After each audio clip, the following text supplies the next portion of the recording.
10 months and caused temperatures worldwide to plummet. Our ancestors, the first Homo sapiens, were nearly wiped out during this dark volcanic winter. This is the unknown story of how the human race almost died. Fire and Ice on Animal Armageddon.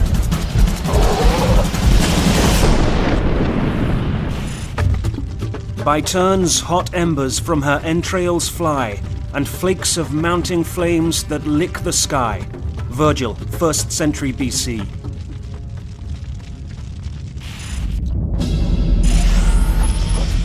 Planet Earth, 74,000 years ago. This is the Pleistocene era.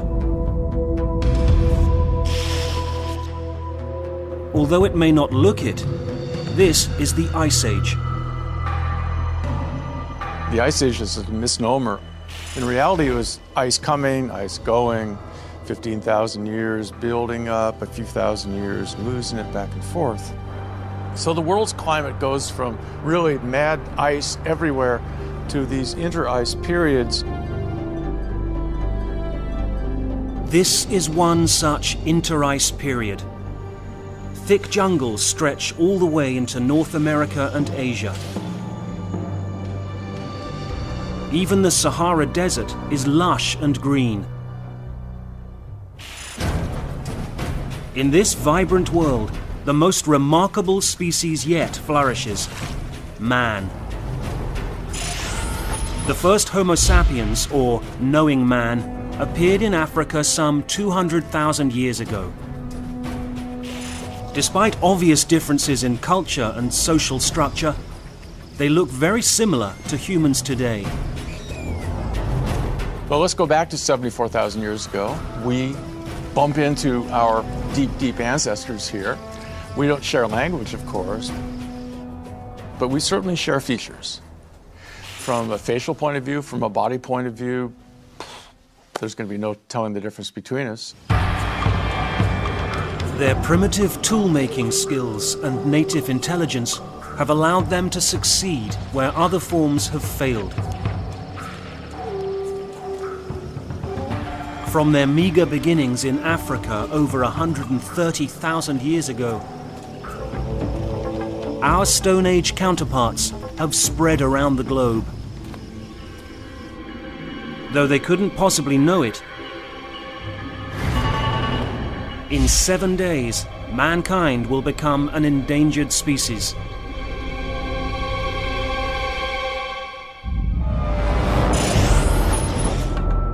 In what is now the Indonesian island of Sumatra, a terrible volcanic apocalypse gathers beneath the Earth's crust. 74,000 years ago, Sumatra is a place of pristine beaches and lush jungle landscapes. But beneath this serene island, a killer lurks: the Toba supervolcano. Supervolcanoes don't look like the classic volcano that most people imagine. A beautiful cone-shaped volcano like Mount Fuji or one of the Cascade volcanoes. Instead, it's an enormous depression. The landscape of the 60-mile-wide supervolcano is what's known as a caldera, a crater left by a previous volcanic eruption 200,000 years ago. The rains have partially filled the crater, resulting in a small lake. The lava chamber looming below formed as the Indo-Australian plate steadily ground against the Philippine plate over the course of thousands of years. The intense heat and pressure is enough to melt rock. So this is your old case of an irresistible force running into an immovable object. And the immovable object is very sticky silicate rocks with heat coming up from underneath. And it holds, it holds, it holds, it holds, it holds. And when it does break, it isn't like a little piece going out of a dam. It's the whole dam shattering and blowing outward and blowing up. It may have taken thousands of years to form, but it will erupt in an instant, and when it does, the entire world will feel its wrath. It's just 3 days before the eruption, but life goes on as usual. Sumatra and much of the rest of southern Asia is home to a variety of animal life. Much like our own animal kingdom, through a bizarre looking glass. Things that were alive back then were much larger. The cats were larger, the dogs were larger, there were larger apes around. There's actually a whole fauna of large-bodied animals that we've lost since that time period. At the top of the supervolcano itself, Elasmotherium graze on tall grasses. They are the ancestors of today's rhinoceros, but are similar to horses in skeletal structure. They stand nearly 7 feet tall, but the horn adds another 6 feet. Some historians believe that Elasmotherium is the source of the unicorn myth. Evolution makes things get bigger. It's called Cope's rule, and there's a simple reason for that. The bigger you are, the less chance you have to get eaten up by the predators. Elasmotherium's most feared predator is the Sumatran leopard.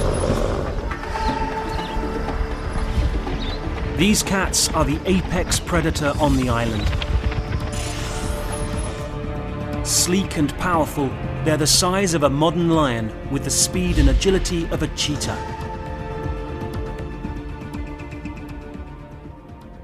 The big cats were big because their prey was big. And you have this back and forth. It's an arms race. As your prey gets bigger, you need bigger teeth, bigger claws, a bigger jump. You've got to have the equipment to bring it down. These are the creatures that will experience firsthand the terrible power of the Toba supervolcano. 74,000 years ago, the human race was nearly driven to extinction by the eruption of the Toba supervolcano. The explosion begins deep underground.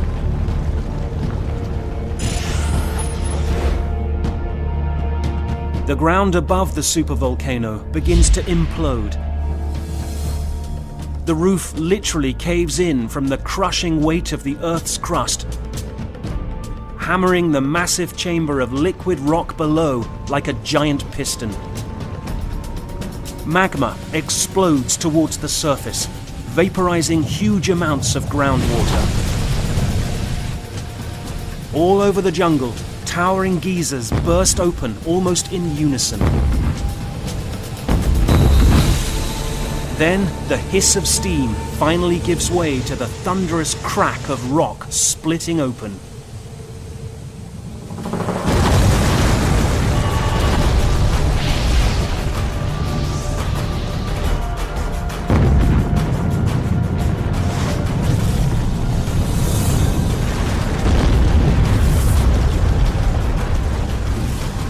The eruption is 3,000 times greater than Mount St. Helens.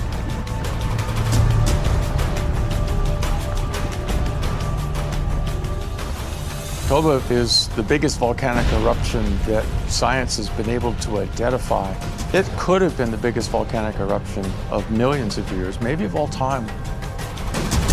We do know that it dwarfs anything that's happened in the last 100,000 years. Thousands of animals are consumed. Just a flash of light, heat, then nothingness. Still the explosion rages, hurling molten rock, ash, and noxious fumes into the air. You see these plumes of smoke come out, and the gases and ash particles are being spread around close to the volcano, and then maybe all of a sudden it was just too much and then it blew catastrophically. As the magma chamber collapses inward, the edges of the volcano were stretched and cracked. These are the weak spots from which the magma explodes. Those animals killed instantly are the lucky ones. A rolling cloud swallowing up the landscape. These clouds of debris, called pyroclastic flows, completely destroy anything in their path. They steamroll the jungle, mixing with scorched earth, water and debris. It's so hot it turns into a pseudo-liquid and flows forward, rushing over and burning everything in its pathway. It's just this flow of hot ash coming at you, like Pompeii back in ancient Roman times, and it just burned everything in its path. Reaching temperatures of 1500 degrees Fahrenheit, these white-hot flows travel over 60 miles per hour, over twice as fast as a human can run. It's faster than Elasmotherium and even the Sumatran leopards. Being overrun by a pyroclastic flow would be a really chaotic, devastating experience of which life would be over almost instantaneously. It'd be turbulent and it would be excessively hot. Any humans caught in a pyroclastic flow suffer a cruel and torturous death. When we look at the remains of humans that have been overrun by pyroclastic flows, we find that body fluids boil, skull sutures burst because of brains volatilizing. This would be a really sudden, catastrophic event to the body, and death would be quick, agonizing, but quick. The pyroclastic flows engulf much of the island, traveling over 100 miles from the epicenter in all directions. It will be hours before they settle over the ocean and cool.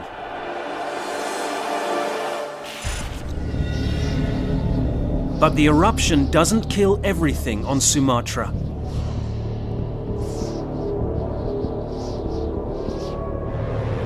At the island's southern tip, there are living witnesses to the awesome power of Toba. A small hunting party of humans can't help but watch in horror. From this distance, some 200 miles away, they're safe from the heat. The sickening smoke column appears to move in slow motion. Had you been able to witness Toba, it would have been a show unparalleled. Scientifically, we can't even predict how much light, how much energy is released, in the sense that what would the phenomenon look like from a distance. It would have been amazing. Something like being fairly close to a nuclear explosion. For several minutes, the ash gathers in silence. Then, the thunderous shockwave catches up. For these humans, the sound is literally deafening.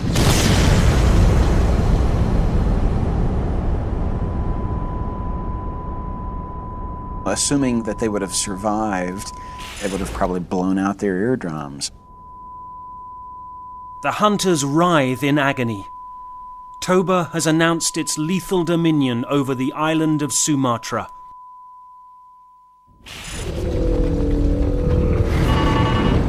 The thunderous explosions continue for 2 hours before they relent.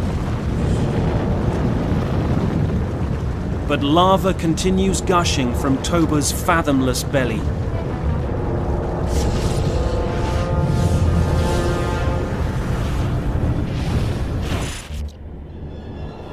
This place was once a peaceful habitat for Elasmotherium and Sumatran leopards. Now Toba is a gaping pit, hidden from sight by an enormous ash column. 200 cubic miles of ash pulses into the stratosphere, reaching a height of over 5 miles. Again, we think of Mount St. Helens as a yardstick. A great deal of dust went up, enough to coat much of Washington State to the east with inches of ash. But the equivalent, if we had had that particular volcano taking place in Washington State, it would have been tens of feet of ash over the entire state. The ash alone could fill the entire Grand Canyon to the top. As destructive as the eruption was, it is only the beginning. Toba's ash cloud is the volcano's secret weapon. Slowly, this debris will spread out across the world. Soon, every creature on the planet will suffer the lethal power of Toba.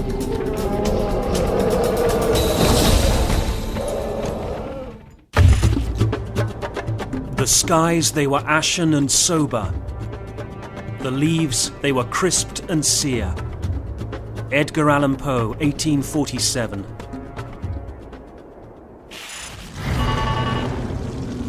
"24 hours have passed since the Toba supervolcano erupted.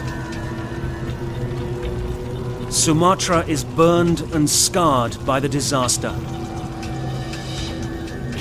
The few humans alive on the island take shelter in caves, dazed, struck deaf by the volcano's explosion and what has happened to their world. And yet a new wave of destruction is already in motion. Vast amounts of ash pour into the atmosphere.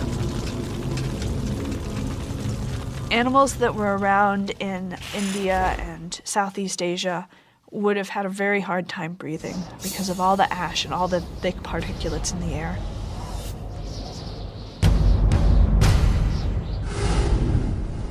Toba's ash column towers over the island, 120 miles in diameter and 30 miles high. Ash from Mount St. Helens reached just 12 miles into the atmosphere. From space, the Toba eruption would have appeared as a growing ellipse of dark ash spreading mostly towards the northwest, but also to the east as well. It can be seen from Java, 400 miles away.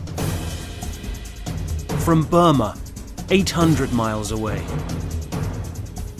From Malaysia, more than 1,000 miles away. Scientists believe Toba erupted in the summertime, at the height of the monsoon season. Storm systems brewing over the Indian Ocean now gather huge amounts of ash and carry them to the northeast, deeper into Asia. If you throw dust up into the air in the latitudes of Sumatra, it is going to be transported. So it goes up, this big plume after the eruption goes up fairly high into the stratosphere, but the volume of dust is what is just almost incomprehensible. 2 days after the eruption, a steady rain of ash coats a once lush landscape in what is now Vietnam. This is home to one of the largest apes to ever walk the face of the earth, Gigantopithecus.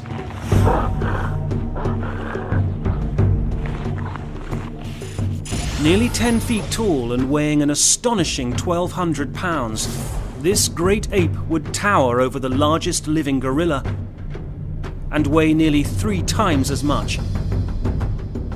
Gigantopithecus is known from fossilized jaws and teeth, which strongly resemble that of orangutans in our time. Based on living orangutans as a model, we can imagine that Gigantopithecus was a fairly solitary creature, not living in very, very complicated social groups, which is kind of in contrast to the chimpanzee and gorilla model of great apes. Just days ago, all was well. Gigantopithecus roamed the grassy lowland plains of Vietnam, searching for food. This isn't something that's going to go out and strangle animals and eat them. And it's a very gentle giant in all probability. Not very smart. You don't have to be very smart to sit in the same place and just pluck, like gorillas, fruit out of the tree. But Gigantopithecus's delicate world has been destroyed. His diet of bamboo and fruits is gone. He's starving. But much worse, his only predator in this place is starving too, the puma. I think there's no question but that Gigantopithecus, at least at times, was preyed upon by very large cats. Well, like all other great apes, the males had very large canines that definitely would have been useful weapons to ward off and perhaps dissuade predation by other animals. The young must be defended at all costs. The strongest male stays behind, attempting to scare off the predators. But the pumas, driven by desperation, decide to fight.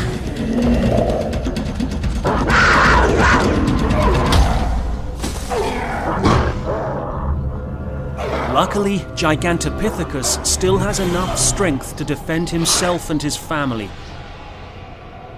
But no animal, no matter how large, can defend itself against Toba. Ash from the volcano is enough to fell this great ape. You can basically suffocate from volcanic ash. There's a site in Nebraska that dates back to the Miocene where a large number of early horses, early rhinos, things like this, are well preserved in a volcanic ashfall that's quite similar.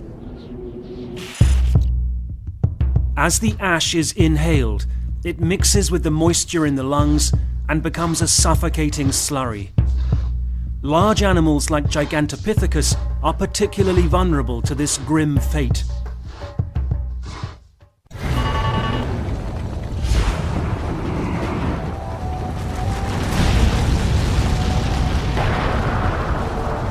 It has been 4 days since Toba exploded.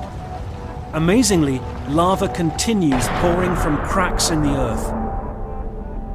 A tremendous amount of debris has been hurled into the air. Ash is spread throughout the world. Even today, a thin layer can be found locked in sediments of this time period.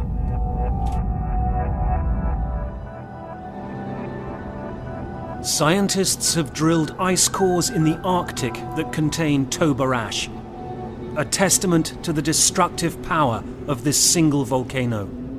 You can actually be looking at stratigraphic layers and find an ash layer that can be very thick at times. I mean, in places it's up to 1.5 meters thick.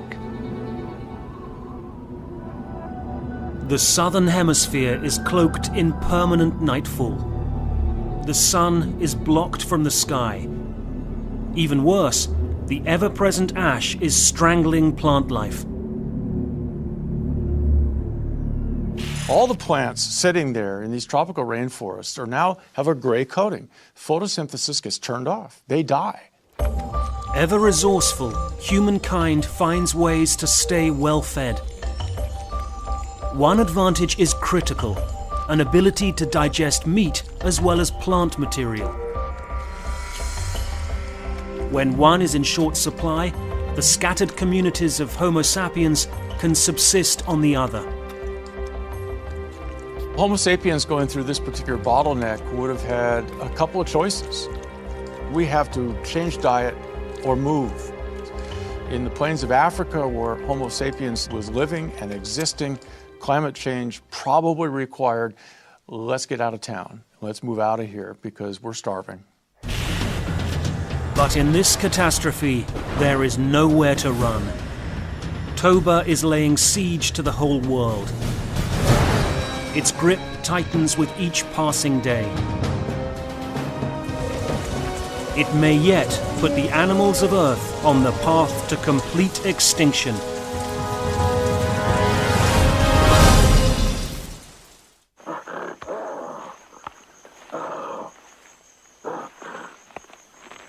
Gigantopithecus was the largest ape to ever walk the earth. weighing as much as 1,200 pounds. But scientists think that this huge creature survived on plants and fruit alone. One of the neatest things about Gigantopithecus is that we've been able to isolate actual plant phytoliths that adhere to the teeth of Gigantopithecus. And so we have direct evidence of what this organism was eating. And it was apparently a fairly eclectic creature. It ate fruits, it ate grasses of different kinds. As more advanced testing methods develop, we will be able to unlock more secrets of the past.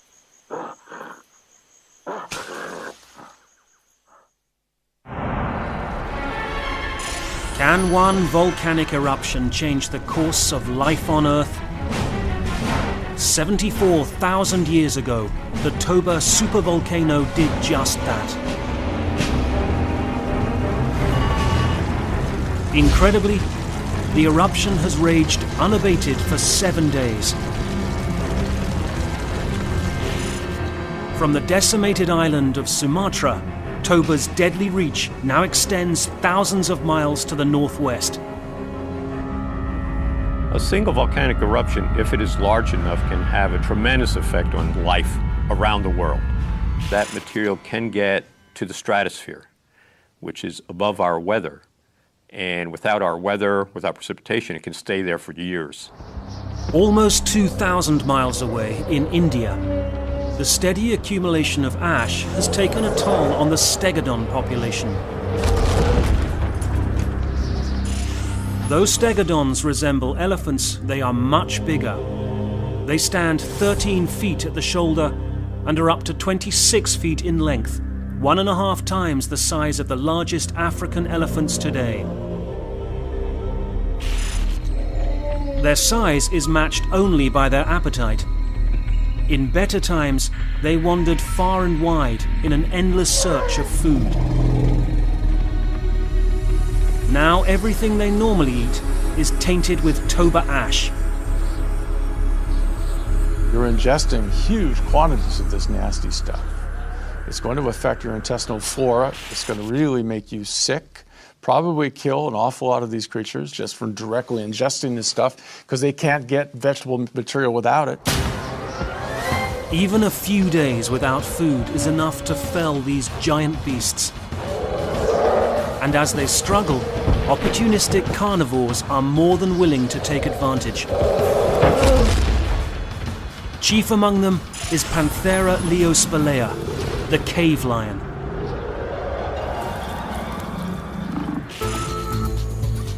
Cave lions got their name because most of their remains are found in caves. One reason for this could be the pack rats that were alive at the time. Pack rats will go out and pick up anything shiny, including bones, and they will drag things as large as they can possibly carry back into their caves. So we actually end up with huge faunal accumulations based on pack rats going out, finding bones, bringing them back. So whether or not these lions actually lived in caves is subject for debate. What is known for sure is that they were the top predator from Europe to Egypt and everywhere in between. They might look a lot like today's African lion, but they're easily a head taller and 2 feet longer. As formidable as they are, they could never take down an adult stegodon until now. Their prey seems to be slightly weaker, and after several weeks of not getting a good meal, these stegodons are not going to be acting in the normal sense. They're probably not going to have much energy. They're getting skinnier, but there's still plenty of meat. So this is field day for a while. For the cave lions, it is a time of plenty, but the good times won't last long. The monsoon weather pattern will deposit more Toba ash here in India than anywhere else in the world. In just a matter of days, the habitat of these cave lions will be covered in a thick blanket of the sickly volcanic residue. Some parts of India are buried up to 10 feet deep.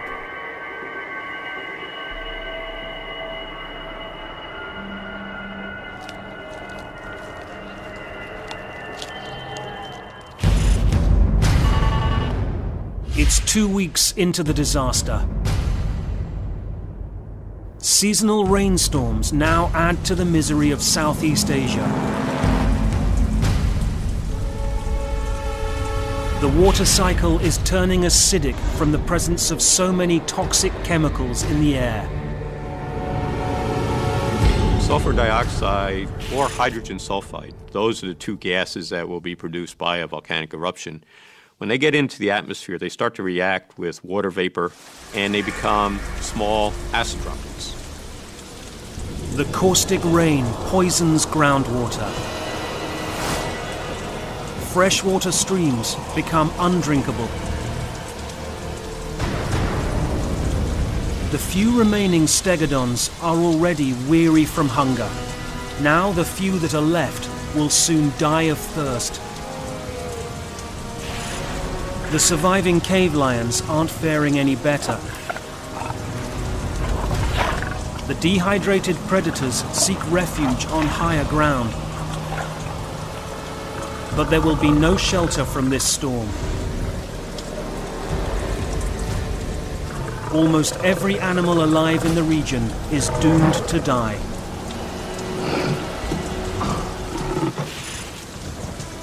It is almost certain that isolated communities of humans in Southeast Asia were completely wiped out.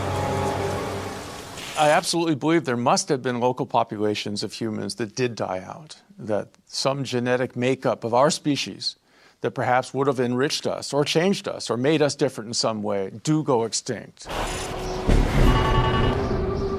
After weeks of lava and ash, Toba's caldera finally falls silent.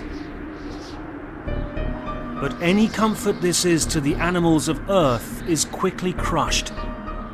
Toba has set in motion a catastrophic chain reaction. What began in fire will end in ice.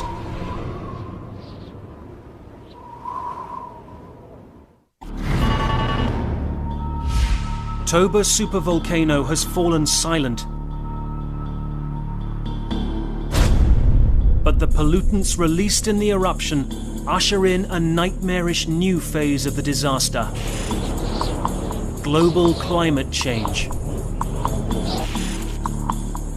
For the past 1.8 million years, the planet has seesawed between ice ages and times of relative warmth, called interglacial periods. When Toba erupted, Earth was interglacial. Some scientists theorize the supervolcano triggered the next ice age. That's one of the big things about these volcanic eruptions is they produce feedbacks. That is, they start cooling, and then if it's enough, then other parts of our climate system react to it, respond, and maybe enhance the cooling.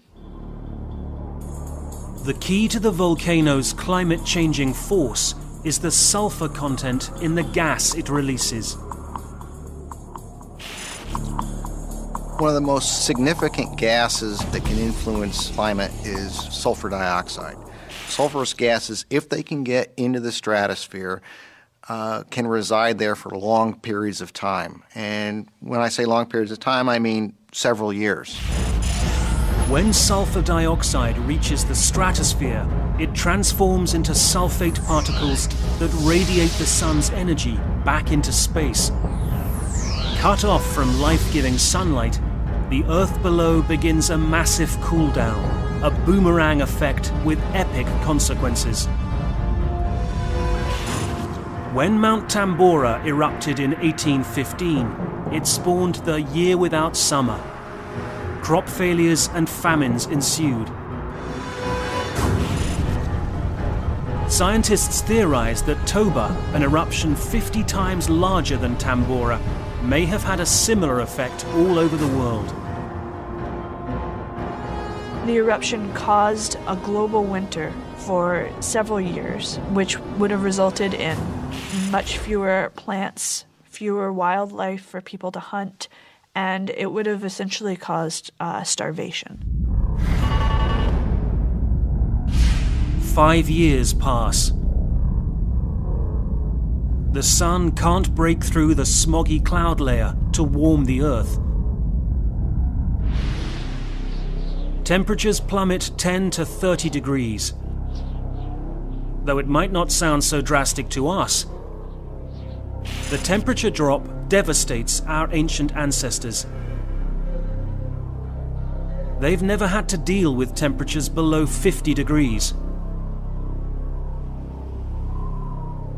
74,000 years ago, there were not very many of us on this planet, and that's the big problem. 74,000 years ago, we get this huge disaster of this volcanic extravaganza at a time when human populations are so small that there could have been the total extinction of humanity quite easily. The human population dwindles. Hundreds of thousands die. It is the darkest chapter in the history of the human race. Based on study of our own DNA, scientists theorize the human population may have bottlenecked to as few as 20,000 individuals. What you can do is look at the diversity of DNA sequences that are present in modern humans. Calculate how much variation there has been back through time. And you can see that humans actually have relatively low variation relative to a lot of species. And the reason for this is because it was very recently that we actually had this bottleneck. The mass variability of the human genome constricted right down. This is why it's called a bottleneck. A bottle is a big open thing, and then you got that tiny little neck. You have to get through that if you're pouring out. Well, there isn't much to get through after this particular event. Temperatures continue to drop. Icy conditions become the norm. The human race teeters on the edge of extinction.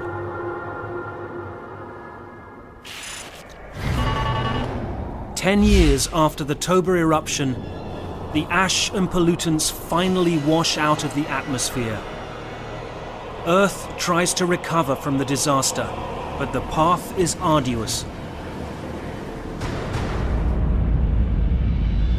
Pushed over the edge by the volcanic winter, snow and ice begin collecting over the poles. Over the course of thousands of years, massive glaciers form and slowly creep towards the equator. For a planet already stunned by the supervolcano's wrath, this ice age may be the nail in the coffin.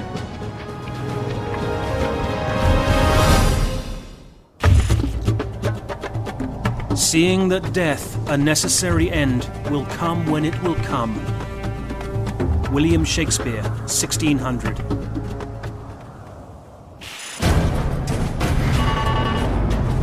"5,000 years after Toba's sneak attack, our planet is still reeling in the aftermath. Glaciers cover most of the world.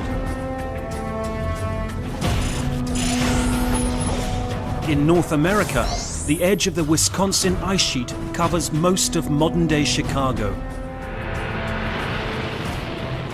Beneath this creeping slab, the Great Lakes are forming, gouged from the bedrock itself.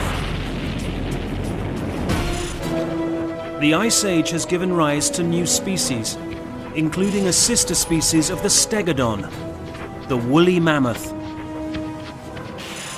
It is insulated from the cold by a dense, greasy coat and a thick layer of blubber. The mammoth has large tusks to dig through the ice and snow to reach the sparse tundra grasses beneath.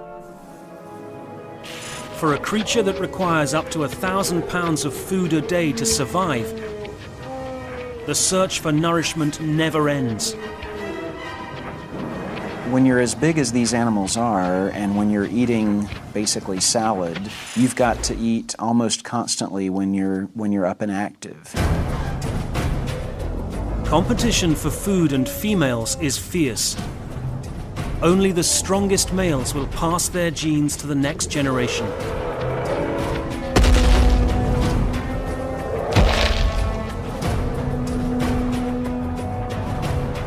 Even modern African elephants have some pretty serious battles among bull elephants, so we have to assume that mammoths were at least as aggressive as modern bull African elephants.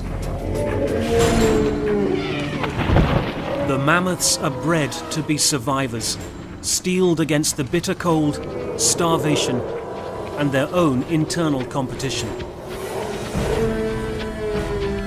The greatest threat to their existence will come from mankind.